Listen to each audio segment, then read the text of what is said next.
A observação atenta da realidade de nosso mundo demonstra que existe uma relação cada vez mais íntima entre todos os povos.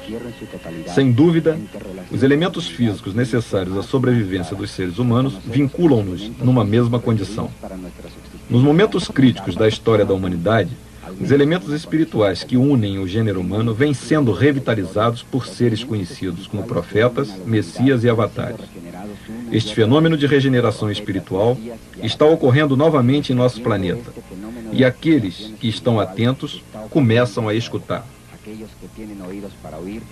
A mensagem é de Bhagavan Sri Satya Sai Baba, reverenciado por milhões de pessoas como representante da divindade na Terra, uma encarnação divina, um avatar. O London Times o descreve como o santo mais importante dos últimos séculos.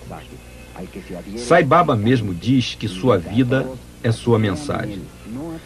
A sua vida é um livro aberto, convidando à devoção mediante o questionamento e o uso da razão, não através da fé cega, mas depois de minuciosa observação e análise de sua vida.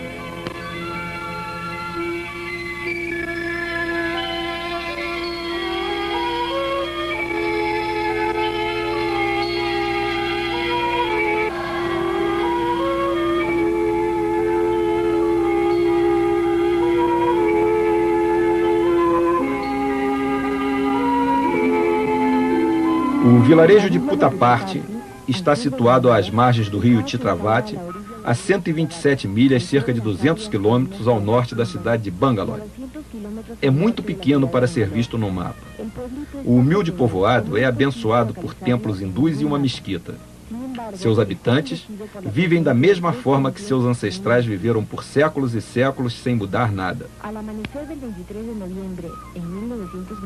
No amanhecer do dia 23 de novembro de 1926, em um lar humilde, as orações de uma piedosa mulher indiana foram ouvidas e ela deu à luz a um menino. Testemunhas recordam-se de que instrumentos musicais pendurados nas paredes começaram a tocar sozinhos. Lembram-se, igualmente, de uma cobra misteriosa, sinal tradicional de Shiva, encontrada debaixo dos panos que serviam de cama ao recém-nascido. O menino foi chamado Satyanarayana Raju. Satya, em sânscrito, significa verdade. À medida que o pequeno Satya crescia, tornava-se cada vez mais evidente que era diferente das outras crianças. Seus companheiros de brincadeiras o chamavam de Guru. Ele lhes ensinava a entoar cânticos devocionais e os dirigia. Frequentemente os divertia ao materializar caramelos e balas que retirava de uma bolsa vazia. Esta milagrosa habilidade de criar objetos a partir do nada, de transformar a matéria à vontade e de curar enfermos, manifestada quando ainda criança, se mantém atualmente para assombro de todos que a presenciam. Em maio de 1940, aos 13 anos de idade, o jovem Satya deixou de lado seus livros escolares e anunciou à sua incrédula família que ele era a reencarnação de um santo chamado Shirdi Sai Baba. Embora este santo fosse desconhecido naquela ocasião, na região de Puttaparthi, era muito respeitado e adorado no norte da Índia, tanto por muçulmanos como por hindus. Tinha como característica vestir-se como um muçulmano e levava cinzas em sua fronte como fazem os hindus. Dormia uma noite em um templo e outra em uma mesquita. Naquela época em que as rivalidades religiosas causavam guerras, ele conseguiu a união, a paz e o respeito mútuo entre as distintas religiões. Para tanto, pregava com o seu exemplo. Estando próximo de morrer, Sai Baba de Shirdi anunciou a seus devotos que reencarnaria 8 anos depois. Efetivamente, 8 anos mais tarde, nasceu Satyanarayana Raju. Após ter revelado sua verdadeira identidade, O jovem Satya disse a seus pais que ele não mais lhes pertencia. Explicou que seus devotos os estavam chamando e que havia chegado o momento de se reunir a eles. Em outubro do mesmo ano, deixa a escola e a fama de Satya começa a crescer. À medida que mais e mais pessoas começaram a se aperceber de sua natureza excepcional, ele anunciou: "Vocês têm agora acesso à minha presença. Porém, dentro de poucos anos, haverá tal multidão que vocês só poderão me ver a muitas milhas de distância." Em pouco tempo, a fama do jovem Satya começou a se estender. Ao completar 20 anos, seu irmão mais velho, professor numa localidade vizinha, escreveu-lhe uma carta na qual manifestava sua preocupação pelos perigos inerentes à fama e à atenção pública. Satya respondeu ao irmão em 25 de maio de 1947 com uma carta onde, em certo trecho, diz: Meu querido, deixa-me dizer-te que é impossível sondar os corações e ainda mais descobrir a natureza daqueles que conseguiram conhecimento espiritual. Devemos ater-nos a nosso próprio caminho sem sermos afetados pela opinião pública. Os grandes seres não devem se orgulhar quando as pessoas os elogiam, nem se ofender quando os desprezam. Somente eles conhecem o caminho que devem seguir. Sua sabedoria regula suas ações e, portanto, as santifica. A confiança em si mesmos e suas atividades benéficas são as qualidades especiais que os distinguem. Por que te preocupas se eu permaneço fiel a estas coisas? Além de tudo, a reprovação ou os louvores do povo não tocam nem afetam a realidade. Tais coisas só podem atingir a aparência física externa. Tenho por missão nutrir a humanidade e assegurar-lhe uma vida plena de bem-aventurança. Não renunciarei a tal propósito, nem a minha determinação de cumpri-lo. Sei seguramente que o posso realizar. Com a mesma equanimidade, trato a honra e a desonra, fama ou prestígio, que possam vir como consequência de minha tarefa. Eu me conduzo e ajo somente para o benefício de toda a humanidade. Ninguém pode compreender intelectualmente minha glória, não importa quem seja, qual o seu método de investigação ou quão grandioso seja o seu intento. Tu mesmo poderás ver a plena glória nos anos vindouros. Não preciso escrever estas palavras. Só o faço porque sinto que te sentirias triste se não o fizesse. Teu Baba. Desta maneira, em 1947, Satya Sai Baba deu a seu irmão mais velho uma visão perfeita do futuro. Nos primeiros anos, não havia nenhum ashram em Puttaparthi. Em 1950, começou a construção de uma sala de oração ao pé de uma colina nas proximidades da vila. Em seguida, outros edifícios foram se agregando e o lugar recebeu o nome de Prashanthi Nilayam, morada da eterna paz. Este primeiro ashram tinha suficiente capacidade para abrigar a crescente quantidade de devotos que, irresistivelmente, sentiam-se atraídos ao jovem Satya. A partir de 1960, o nome Sai Baba ficou conhecido em toda a Índia. Nos festivais religiosos, os devotos se reuniam em quantidades que chegavam em torno de 30 mil pessoas, vinda dos mais remotos lugares de todo o país. Hindus de diversas seitas, muçulmanos, sikhs e cristãos. Eram pessoas que guardavam em suas memórias recentes recordações das guerras e choques religiosos ocorridos após a separação do país em 1947, isto é, há menos de 20 anos antes. Os devotos sentiam o poder curativo e unificador de Sai Baba e sua mensagem de amor universal. Ao completar 62 anos, Sai Baba abençoou os seus devotos de um helicóptero devido à quantidade de pessoas que já chegava perto de 700 mil.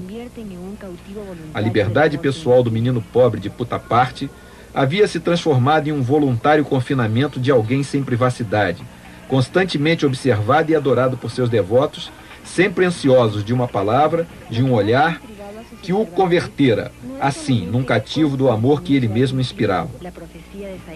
O que mais chamou a atenção dos observadores de Sai Baba não é só o fato de seu nascimento ter realizado a profecia de Sai Baba de Shirdi, e de sua vida estar confirmando o que ele mesmo anunciara a seu irmão, senão de uma maneira quase exata, confirmando uma profecia feita há mais de 5.000 anos.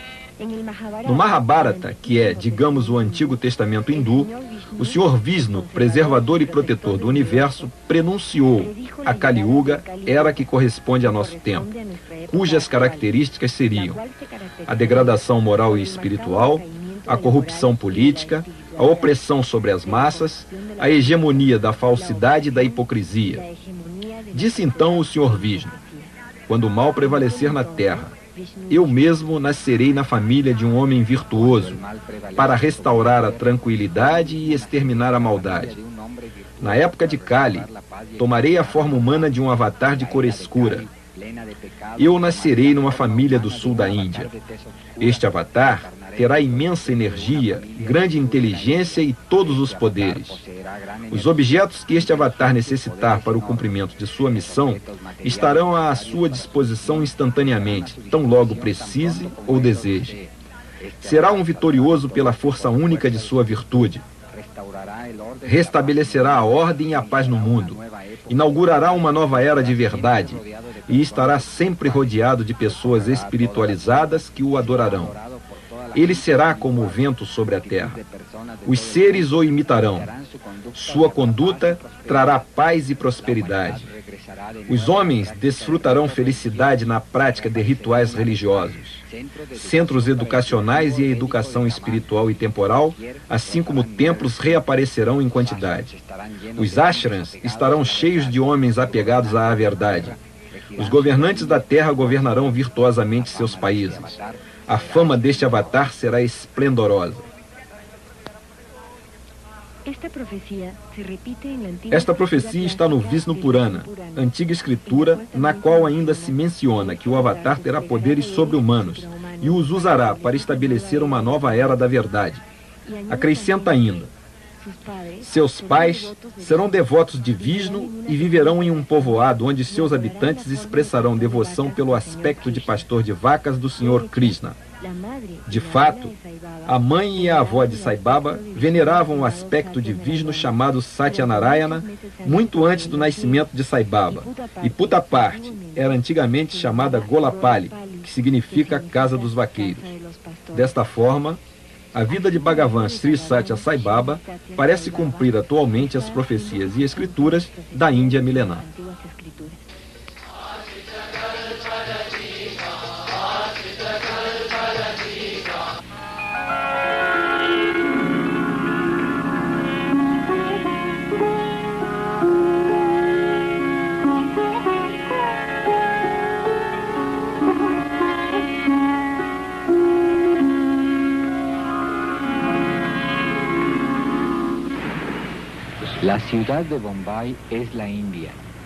A cidade de Bombaim é um mundo em microcosmo, pois contém a sofisticação da vida contemporânea assentada sobre um leito de pobreza e necessidade que reflete desde tempos imemoriais a condição humana. O ensinamento espiritual de Sri Satya Sai Baba é dirigido de forma clara e direta ao coração de todas as pessoas. A dificuldade principal não está em compreendê-la, mas em praticá-la na vida diária. Em agosto de 1976, Sai Baba concedeu sua primeira entrevista a um jornalista. O entrevistador era o Sr. Karandia, editor-chefe da revista semanal chamada Blitz, impressa em Bombaim, com uma tiragem de vários milhões de exemplares. Karandia era um reconhecido marxista e se considerava um sofisticado ateu, com nenhum interesse nem respeito pela tradição espiritual de seu povo. Sua revista refletia suas atitudes.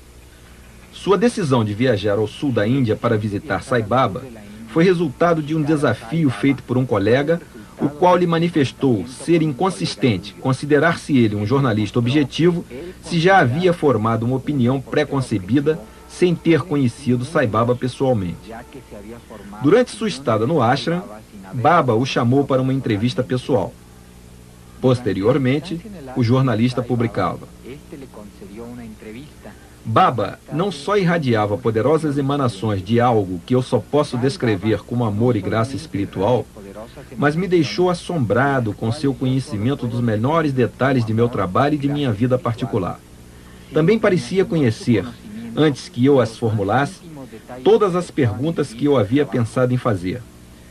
Tão logo eu começava a esboçar uma pergunta, ele me detinha com uma suave palmada no joelho e começava a me responder. Nunca cheguei a completar uma pergunta, porém, obtive todas as respostas. Muitas das seguintes frases foram extraídas desta entrevista. Muchas de las siguientes frases han sido extraídas de esa entrevista.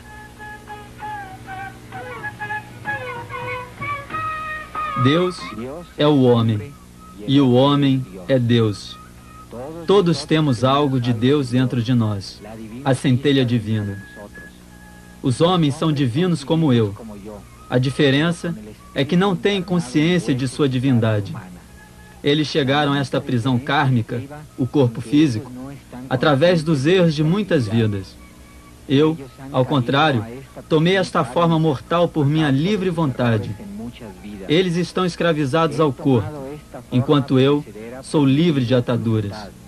Os homens são levados daqui para ali, impulsionados por seus desejos, enquanto eu não tenho desejo algum, exceto o supremo e único desejo de torná-los a todos livres de desejos, seres sem pesares nem sofrimentos.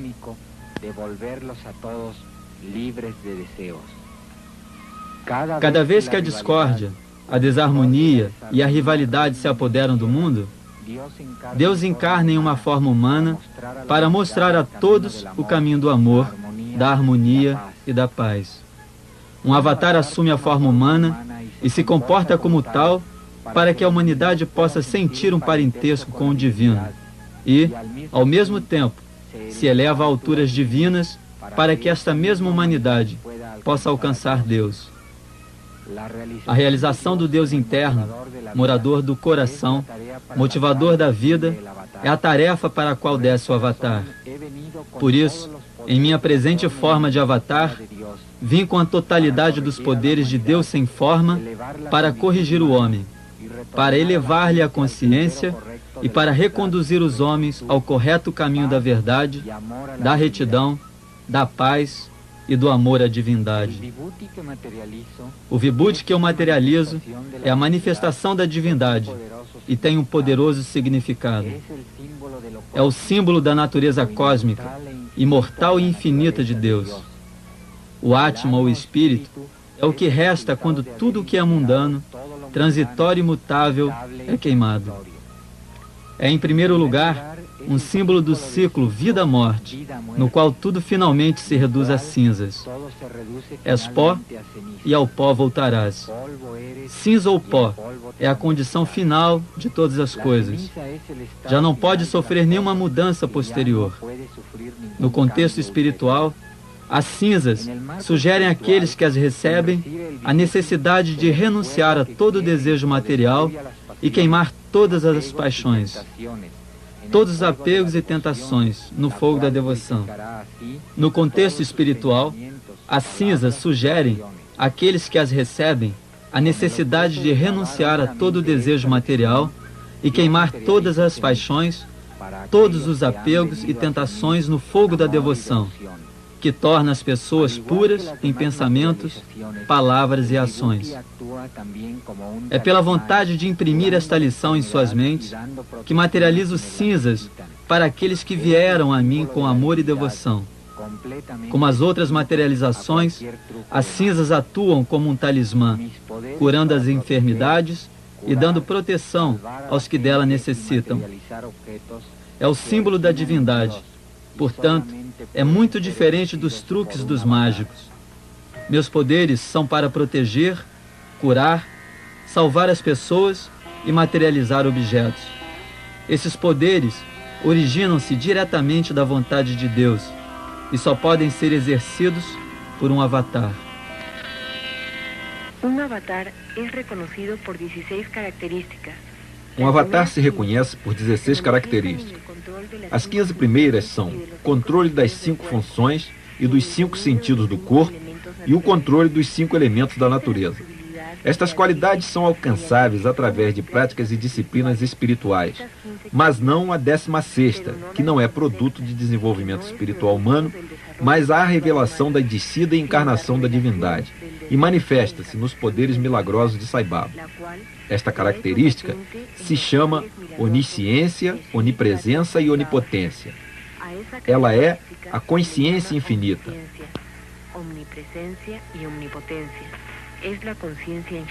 Einstein reconheceu a lei natural que expressa que a energia é igual à matéria multiplicada pelo quadrado da velocidade da luz, corroborando então o antigo preceito Yogi que afirma serem a matéria e a energia as duas faces da mesma moeda. Assim, a ciência começou a conhecer a matéria como energia condensada que se move ao longo de uma constante e contínua mudança de forma. A transformação da matéria em energia e de energia em matéria ocorre com a velocidade da luz, no domínio da luz, aquela mesma luz que foi reconhecida através do tempo em todas as religiões como energia divina. Um avatar é capaz de materializar e desmaterializar objetos, de dirigir sua consciência através do cosmos, de se mover com a velocidade da luz, e de usar os poderes da luz em sua missão na Terra sem estar limitado pelo corpo físico ou pelas leis da natureza. Sua consciência é una com a energia primária da criação. Para alguém com infinita consciência, livre no espaço e no tempo, o que para vocês é milagroso, para ele é um simples jogo de forças primárias. Agora, veremos Sai Baba aceitando cartas nas quais seus devotos lhe pedem ajuda e bênção. Sai Baba diz: os milagres que faço pertencem ao campo infinito do poder divino. Eles são a evidência de minha divindade. De forma alguma, devem ser tomados como exibição. Todas as exibições de magia, como sabem, são feitas a troco de lucro. São truques de uma classe de mágicos e constituem uma forma legalizada de embuste. É o caso de mudar um objeto de um lugar para outro com uma rápida manobra da mão. Não envolvem poderes, siddhis, nem são milagres. O que eu faço é absolutamente diferente. É um ato de criação, não é magia. Não busco recompensa e não iludo ninguém, transportando objetos de um lado para o outro. Ao contrário, eu os crio.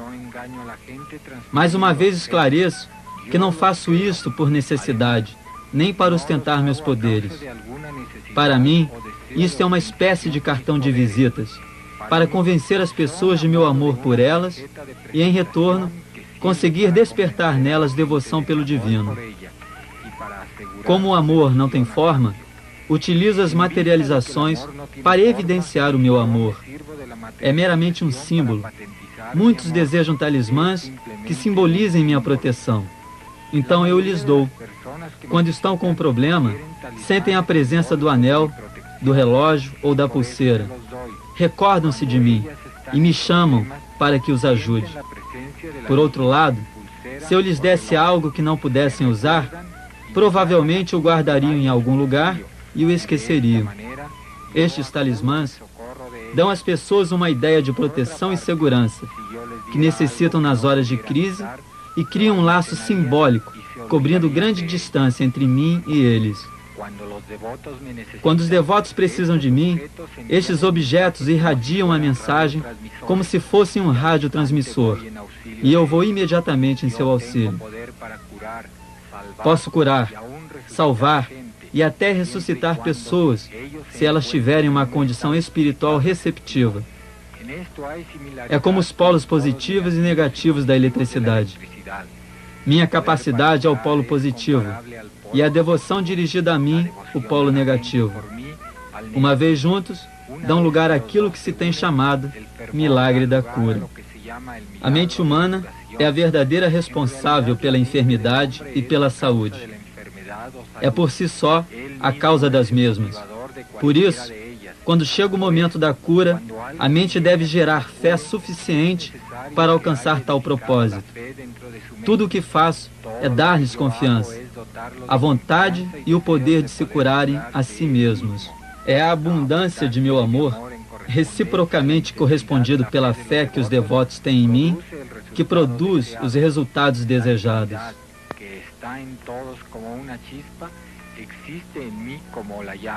A centelha da divindade, que existe dentro de cada um dos seres, é em mim uma chama magnificente que tudo engloba. É minha missão que esta centelha existente em cada um se converta em uma chama igual à minha. A primeira condição para este avivamento é que o receptor da graça esteja provido de devoção necessária. Aqueles que mantêm a presença de Baba em seus corações pertencem a esta classe de devotos. Eles vêm a mim, me veem, me escutam, experimentam meu amor por eles e o recebem com fervor. E desta maneira, convertem-se em parte de mim e de minha divindade. Para melhor esclarecer, dou-lhes este exemplo. Todos os que desejam obter pérolas do mar têm que mergulhar profundamente para buscá-las. De nada serve agitar com as mãos as águas perto da praia e dizer que no mar não há pérolas, ou que todas as histórias sobre pérolas são falsas. Da mesma forma, se uma pessoa quer ter o amor e a graça deste avatar, deve mergulhar profundamente e buscá-los em Sai Baba. Só então, ele se fundirá comigo e me levará no recôndito do seu coração. Hoje em dia, a maldade está de tal forma difundida que toda a humanidade poderia ser destruída num holocausto nuclear caso houvesse outra guerra mundial. É para evitar isto e para salvar o mundo desta catástrofe que este avatar veio. Há duas maneiras pelas quais o avatar pode ajudar as pessoas a evitar as calamidades. Uma é imediata, a outra é a longo prazo. Qualquer solução instantânea é contrária à lei fundamental da natureza e também contra a lei kármica de causa e efeito. A maioria das pessoas vive no mundo material de seus desejos e egos, que é governado por esta lei, e as pessoas colhem o fruto de suas ações. Isto leva à evolução ou involução de seu ser. Se o avatar interviesse diretamente, resolvendo seus problemas, paralisar-se-ia toda ação, todo desenvolvimento e ainda mais a evolução. Esta solução deve ser descartada por ser totalmente contra as leis naturais.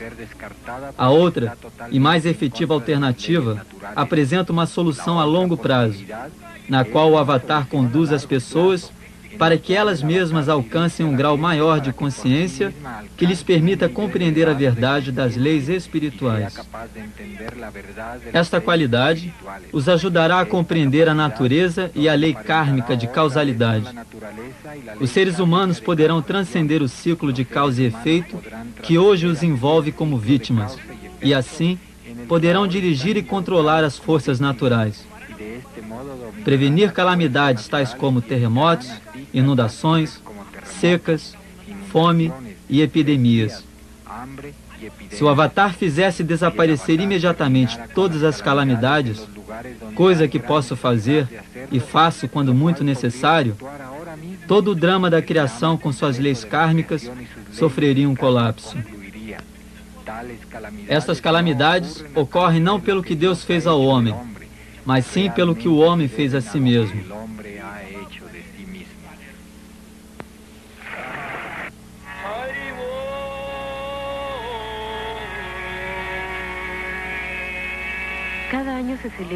Cada ano, um festival chamado Dasara é celebrado em toda a Índia, inclusive em Prashant Nilayan, durante 9 dias. Diz Sai Baba que seus milagres não têm nenhum valor, porém experienciá-los sacode as pessoas, despertando-as da autogratificação e inclinando-as a uma vida mais espiritual. Talvez a mais dramática de tais experiências seja o Vibhuti Abhishekam, uma produção de Vibhuti em enormes quantidades que ocorre durante o festival de Dasara.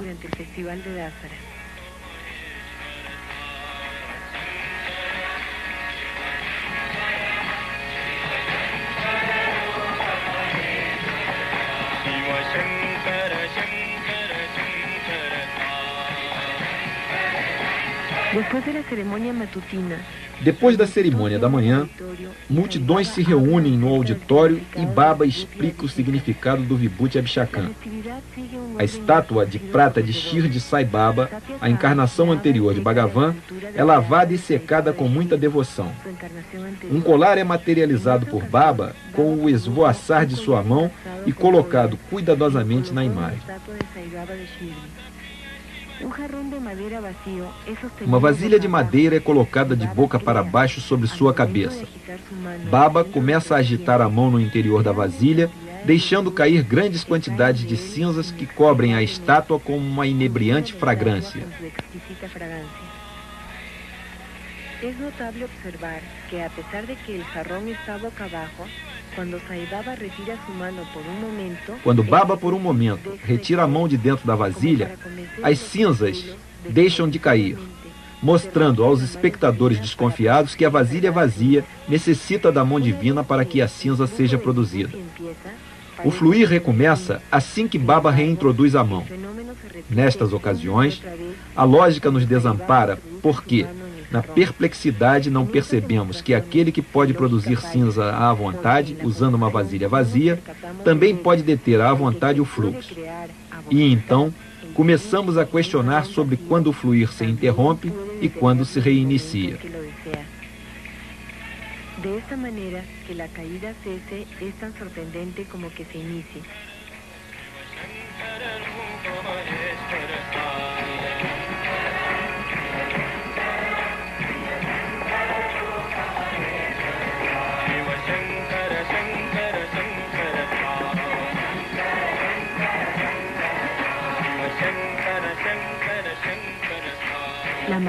O Vibhuti pode materializar-se sobre as fotos de Shirdi Sai Baba e de Satya Sai Baba nos lares dos devotos da Índia e de outras partes do mundo.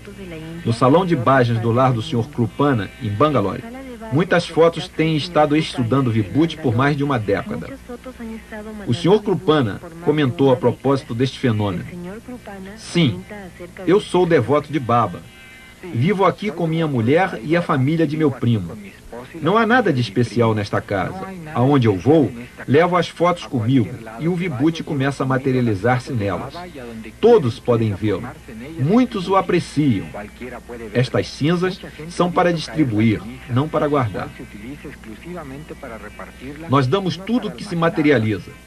Uma pitada de Vibhuti em um copo de água é remédio que cura e pode ser usado para qualquer enfermidade. O mais importante é tomá-lo com fé.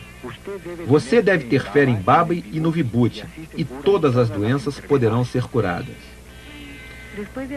Depois de visitar a Índia em 2 oportunidades para observar e documentar os milagres de Sai Baba, o Dr. Carlos Ozias, da Sociedade Norte-Americana para Investigação de Física, escreveu: "Sou investigador há 25 anos. Tenho viajado muitíssimo, porém em nenhum lugar encontrei fenômenos que determinassem tão indiscutivelmente uma realidade espiritual como os fenômenos cotidianos que se sucedem em torno de Sai Baba. Apesar disto, a relação de Sai Baba com a ciência continua sendo uma controvérsia. Na reportagem de Karandia, Sai Baba disse a respeito: "A lei que expressa que nada pode ser criado a partir do nada só é válida para o limitado campo da ciência, porém não se pode aplicar de nenhuma forma ao campo transcendental da espiritualidade. Neste campo, tudo pode ser criado a partir da vontade suprema.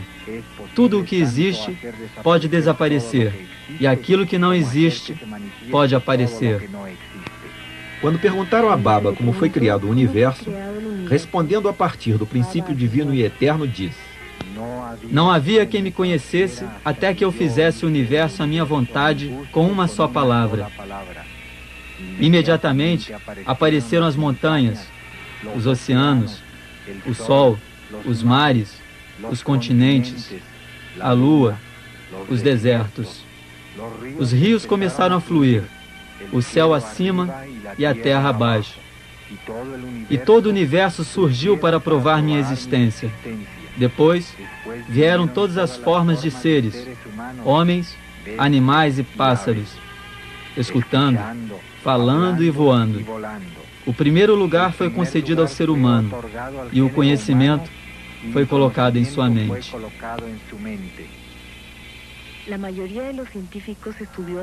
A maioria dos cientistas que estudam a estrutura e a evolução do universo estão de acordo com a tradição espiritual que fala de um vazio inicial.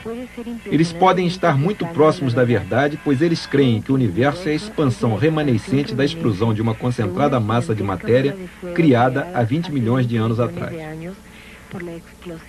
Shri Satya Sai Baba diz: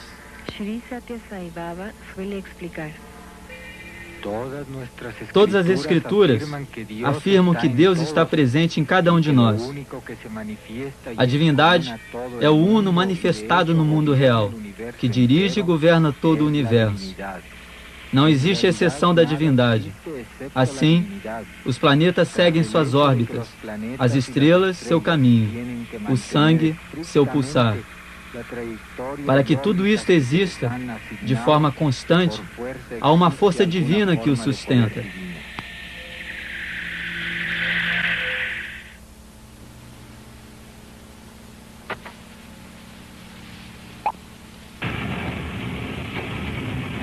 ...25 kilómetros al oriente de la ciudad de Bangalore, sobre la vía del ferrocarril que va a Madras, se encuentra Whitefield. A 25 quilômetros a leste da cidade de Bangalore, encontra-se Whitefield, onde Sai Baba possui um ashram chamado Brindavan.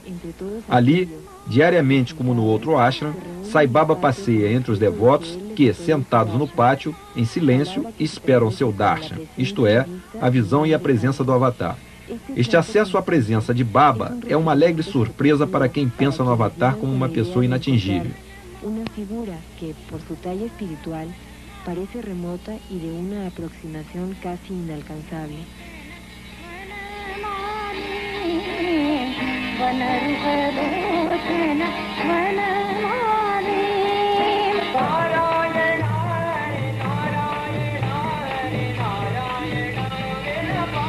Mientras recibe cartas, enquanto de uns aceita cartas que pedem ajuda e orientação material e espiritual, para outros produz vibhuti e o entrega de mão em mão. Baba repete constantemente que nada pede e nada quer de seus devotos, que não seja a entrega do seu amor. Sai Baba diz: venham a mim com as mãos vazias e eu as encherei de bênçãos. Se suas mãos estiverem cheias, como poderei enchê-las? Tragam-me todos os seus males e levem de mim tudo o que eu tenho, amor. Cultivem a virtude de ver todas as coisas movidas e motivadas por Deus. Por que temer, se eu estou aqui? Todos os pecados se diluem no momento em que recebem o meu darshan. Eu assumirei todas as suas cargas. Tomem de mim todas as bênçãos que possam. Deixem comigo todos os seus sofrimentos.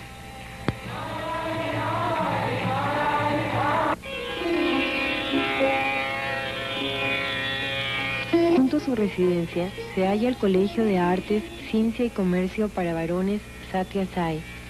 Aqui se iniciou nos últimos anos da década de los 60. Encontra-se em Brindavan o Colégio Satya Sai de Ciências, Artes e Comércio para Rapazes. Foi aqui que começou, no final da década de 60, o programa de educação integral. O financiamento e construção de estabelecimentos educacionais estão a cargo do Fundo Central de Educação, através do Banco da Índia, que aceita doações exclusivamente para este propósito. Este colégio é o núcleo de um número crescente de instituições educacionais em toda a Índia. Desde o ano de sua abertura, os colégios de Sai Baba são considerados os melhores do país, e seus estudantes figuram entre os primeiros colocados nos exames anuais. Os programas educacionais são para futuros cidadãos que não viverão como monges ou eremitas, mas serão pais de famílias, participantes do mundo material. Sai Baba vê o futuro da Índia completamente unido a um renascer educativo. Muito do seu tempo é dedicado às escolas primárias e secundárias. Mucho de su tiempo lo ha dedicado al establecimiento de escuelas básicas y universidades. Sai Baba diz: estes estudantes estarão capacitados para ocupar o lugar de futuros líderes da Índia, equipados para retirá-la da pobreza e da ignorância. O caráter destas crianças deve crescer puro e firme. Deem a eles toda a confiança e a coragem de que necessitem para tornarem-se honestos, bons e seguros. Em 1971, na inauguração do Colégio de Artes e Ciências para Moças em Anantampur, Sai Baba falou: esta é uma instituição que propicia educação e prepara gerações de adolescentes para se fazerem melhores mulheres e melhores cidadãs. A educação deve abrir-lhes os olhos e permitir-lhes reconhecer o Uno através da multiplicidade. Quando o Uno é reconhecido, todas as coisas podem ser vistas clara e facilmente. Busquem incessantemente a verdade imensa, cósmica, toda abrangente. Não fiquem satisfeitas com fragmentos mesquinhos e triviais de meras informações intelectuais. Busquem o conhecedor que está por trás do processo de conhecer. Esta é a verdadeira vitória. A um grupo de estudantes que visitavam o ashram, Sai Baba sugeriu: vocês devem aprender a ser um novo tipo de líder, apurados na prova do serviço com devoção e prática espiritual. Líderes que tenham passado pelo colégio e pela universidade e se doutoraram nos problemas do presente e do futuro, à luz da sabedoria do passado. Líderes que apreciam a cultura e as tradições deste país. O sentido da educação é, entre outras coisas, ensinar as leis e propriedades da matéria. Deve também inteirar o educando sobre as leis e componentes da personalidade humana e promover o discernimento. A educação não merece tal nome a menos que ordenhe o leite da bondade, humanidade e fraternidade, e faça algo pela difusão universal de tais sentimentos, ensinando simultaneamente um conhecimento intensivo e extensivo da natureza do homem e da sociedade. A educação deve também ser útil a homens e mulheres em suas vidas diárias. Só uma vida de disciplina e integridade pode salvar da ruína a cada um e a sociedade. Não existe outro remédio. A educação tornou-se um negócio que resultou em uma política sem princípios, educação sem caráter, ciência sem humanidade, comércio sem ética. Todos juntos, além de inúteis, são dramaticamente perigosos. Deve-se dar aos jovens um curso regular sobre a disciplina da meditação, de tal maneira que possam reconhecer as profundezas de sua própria personalidade e infinitas potencialidades. É um direito de cada buscador da verdade em qualquer parte da Terra. É a verdadeira riqueza à disposição do homem para salvá-lo da miséria. Tudo mais são sombras, castelos no ar, miragens que por fim morrem com o corpo que lhes deu vida. Sai Baba frequentemente preside casamento de devotos. Neste, materializa a aliança simbólica como parte da cerimônia. Sai Baba diz: antes de se casarem, o amor de cada um estava separado. Agora, todo o amor de vocês deverá juntar-se e florescerá realmente. O casamento implica toda a vida, não uns poucos dias, semanas ou anos. Deus criou o laço do casamento. É para autocontrolar-se que duas individualidades se unem. É para matar o ego que duas almas se juntam. Assim, aprendam a ajustar-se um ao outro e a esquecer seu ego. O mais importante é a compreensão. Então, a adaptação torna-se fácil com o tempo. Ambos devem compreender-se. Não pensem no passado. Vivam o presente e deem o melhor de vocês. Este é um vínculo sagrado, uma promessa que um faz ao outro, porque a esposa é a metade do esposo, e este a metade da esposa. Meio mais meio não fazem dois, senão um. Antes do casamento, vocês eram um eu individual. Agora não são eu, senão nós. Em todas as dificuldades, em todas as alegrias, em toda a dor, em todos os prazeres da vida, não são mais seres individualizados. Agora, o eu se converteu em nós. Esta é a verdadeira promessa sagrada. Tudo hoje tende à separatividade, não à união. A vida está cheia de problemas. Não se separem por causa deles. Enfrentem-nos juntos. Hoje, diante da menor dificuldade, vem a separação. Esta não deve ser a tendência. Vocês devem aprender a se adaptar. Estar casado é entregar o coração ao outro. É o amor, não a luxúria, a essência de uma vida feliz. Comecem o dia com amor. Encham o dia com amor. Vivam o dia com amor. Terminem o dia com amor. Este é o caminho para Deus.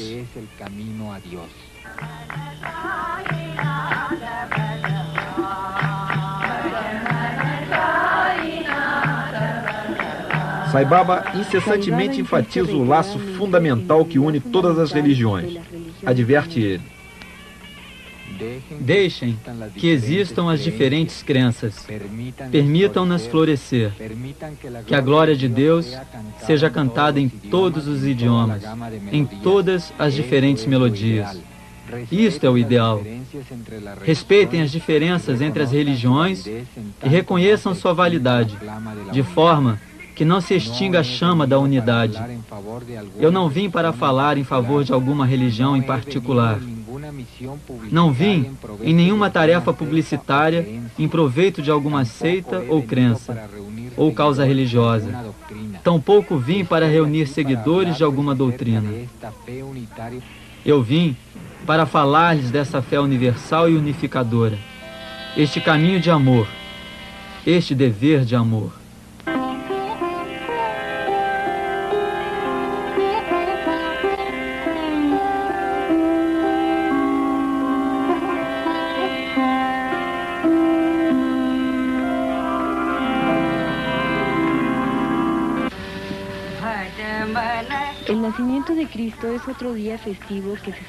O nascimento de Jesus é um grandioso festival que se celebra no ashram de Sai Baba, confirmando que a verdade é uma e que todas as crenças são ângulos diferentes desta verdade única.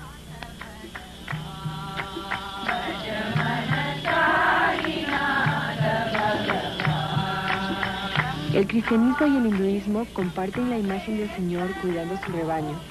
Jesucristo como el pastorcillo de ovejas en Israel y Sri Krishna como el pastorcillo de vacas en Vrindavan. Durante as comemorações de Natal, Sai Baba falou sobre Cristo. Jesus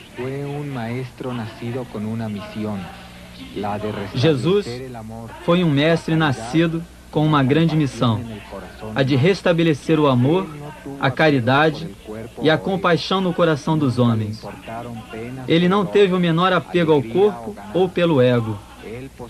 Não lhe afetavam nem os ganhos, nem as perdas, nem a alegria, nem a tristeza. Seu coração atendia aos clamores dos angustiados e aos apelos e desejos de paz e fraternidade. Percorreu a terra predicando sua missão de amor e doou sua própria vida em sacrifício pela humanidade. Ele via Deus dentro de si. Na Índia, sua permanência nos monastérios dos Himalaias foi venturosa. Por sua qualidade de mensageiro divino, declarou que era filho de Deus. Mais tarde, estabelecido na consciência do Atma, afirmou: eu e meu Pai somos um.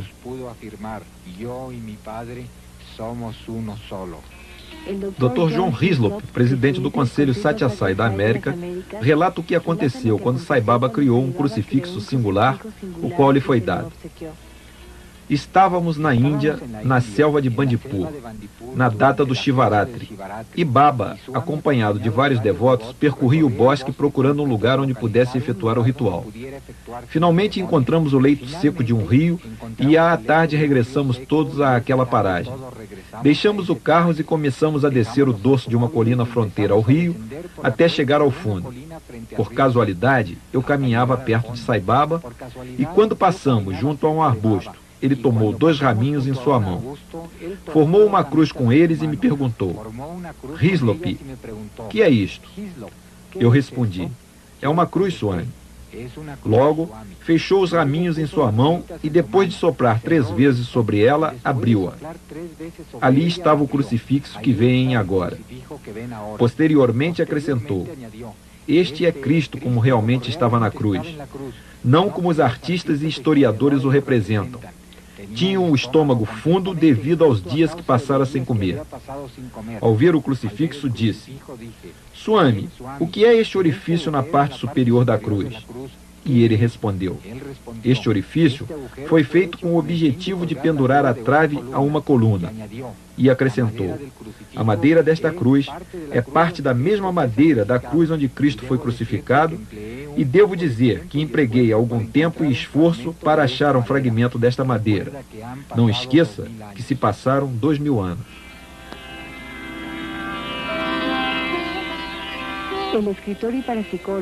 O autor e parapsicólogo Frank Barnowski, ligado a diversas universidades do Arizona, é um cientista que se dedica ao estudo das auras que formam o campo biomagnético ao redor do corpo humano. Neste exemplo, na fotografia Kirlian, podemos observar claramente a aura, a qual pode ser analisado para determinar o nível da energia, o estado emocional e a saúde de uma pessoa. Fala professor Barnowski. Cheguei à Índia como um pesquisador científico com o propósito de estudar a aura humana. Ouvira falar muito sobre Satya Sai Baba por parte de vários colegas. Alguns parapsicólogos, outros psiquiatras, enfim, todos cientistas que haviam chegado à Índia e, quando em contato com ele, haviam se transformado. Já não eram os mesmos de antes. Como dizia, escutava muito sobre Sai Baba, de tudo o que era capaz de fazer, de suas faculdades para curar e comunicar-se telepaticamente com seus devotos com o fim de ajudá-los. Numa manhã de domingo, muito cedo, estava em sua varanda a dar suas bênçãos aos devotos que cantavam no pátio. A aura que Baba projetava era algo mais que o imaginável, quase impossível de descrever. A aura era branca e 6 ou 7 vezes maior do que a de um homem comum. E mais além, havia uma de cor azul. E esta era ilimitada realmente. Havia também feixes dourados e prateados. Tudo isto quer dizer que a aura que Swami projetava era diferente de todas quantas antes eu havia visto. Realmente ultrapassava os contornos dos edifícios circundantes. Observei Sai Baba pelas manhãs e tardes, durante mais de uma semana, e o vi caminhar entre as pessoas, e sempre vi esta aura, esta irradiação. A maior parte do tempo com faixas azuis, que para o investigador significa espiritualidade. As faixas rosadas ultrapassavam qualquer imaginação, pois indicavam um amor desinteressado e sem limites. Conforme caminhava, os devotos tocavam-lhe os pés e era assombroso ver como a aura de algumas pessoas cheias de negatividade mudava instantaneamente quando a parte da aura de Swami se intermesclava com a deles. A energia de Baba é inesgotável, parece que nunca se cansa. Observei-o ao aproximar-se de uma menina em cadeira de rodas quando ele a afagava. Assombrou-me a aura de amor que os envolvia, o que confirma o amor intenso que Swami sente pelos seres humanos. Tenho estado em contato com muitos homens santos, porém nenhum deles é tão acessível a seus devotos como Sai Baba.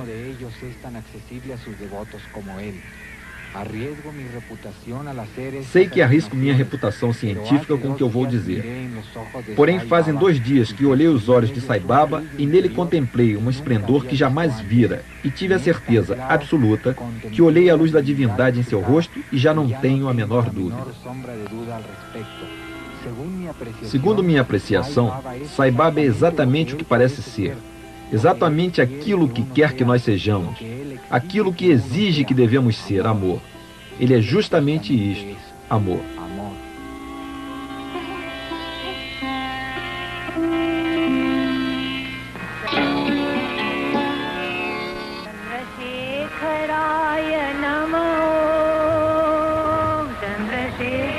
Frequentemente, Sai Baba lembra a seus devotos: uma vida isenta de desejos conduz o homem à divindade, e os que procuram minha graça devem renunciar ao desejo e à ambição.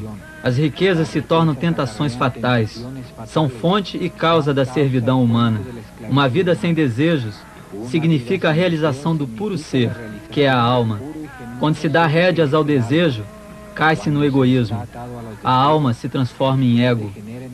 O caminho da realização é a eliminação do ego. Quando isto acontecer, vocês ascenderão ao estado de consciência acima do intelecto e da mente. Isso desvelará o ser, que é o Deus mesmo. A mente é comparável a um pano que cobre e afoga a consciência. Os fios que tecem tal pano são os muitos desejos. Se renunciarmos a estes, os fios se rompem e o pano se desfaz. E com isto, se desvela nossa verdadeira natureza. É o que os Vedas querem dizer quando indicam que se deve descartar o ego para se obter a autorrealização.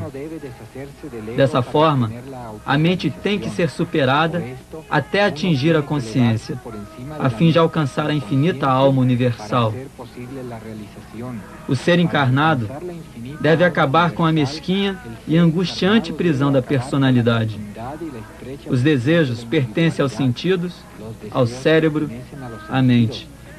Uma vez que o homem se liberte deles, realiza-se o ser. A consciência do Atma se ilumina e o ente humano se torna uno com o poder cósmico. Desta maneira, o homem alcança Deus. Aqueles que querem me entender são bem-vindos aqui.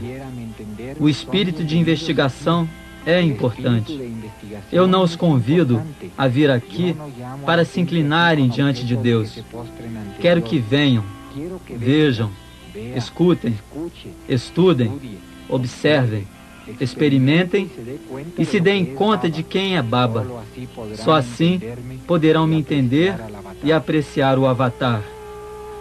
Satya Sai Baba não somente profetizou o curso de sua vida. Ele disse que assim como nasceu 8 anos após a morte de Baba de Shirdi, sua terceira encarnação, que será chamada Prema Sai, ocorrerá exatamente 8 anos após a sua própria morte física. Escutemos suas palavras.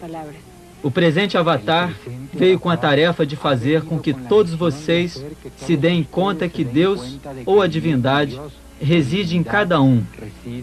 As pessoas deveriam mutuamente se respeitar, amar e ajudar uns aos outros, independentemente de cor, casta ou credo. Assim, qualquer ação se transformará em ato de adoração. Finalmente, Prema Sai, o terceiro avatar, difundirá a mensagem de que não somente Deus mora em todos, mas que todos são Deus. Este será o último conhecimento que permitirá ao homem elevar-se a Deus e converter-se no próprio Deus. Em todo o universo, não há outro planeta que tenha vida humana ou uma forma de vida similar. A vida humana é muito sagrada e deve ser considerada de alto valor. Toda manifestação de vida aspira por um nascimento humano. Só através da forma humana, Deus pode ser realizado. Aqui e agora é a oportunidade de realizar a meta suprema da vida. O propósito dessa tríplice encarnação é de unir toda a raça humana numa só família, com o preceito de que a divindade, que é a realidade átmica, mora em todo homem e em toda mulher, que constitui a base sobre a qual repousa a totalidade do cosmos. Uma vez que isto se realize, a herança divina comum, que une o homem ao homem e o homem a Deus, será evidente. e o amor prevalecerá como a luz que guiará o universo. Só há uma casta, a casta da humanidade. Só há uma linguagem, a linguagem do coração. Só há uma religião, a religião do amor. Só há um Deus, e Ele é onipresente.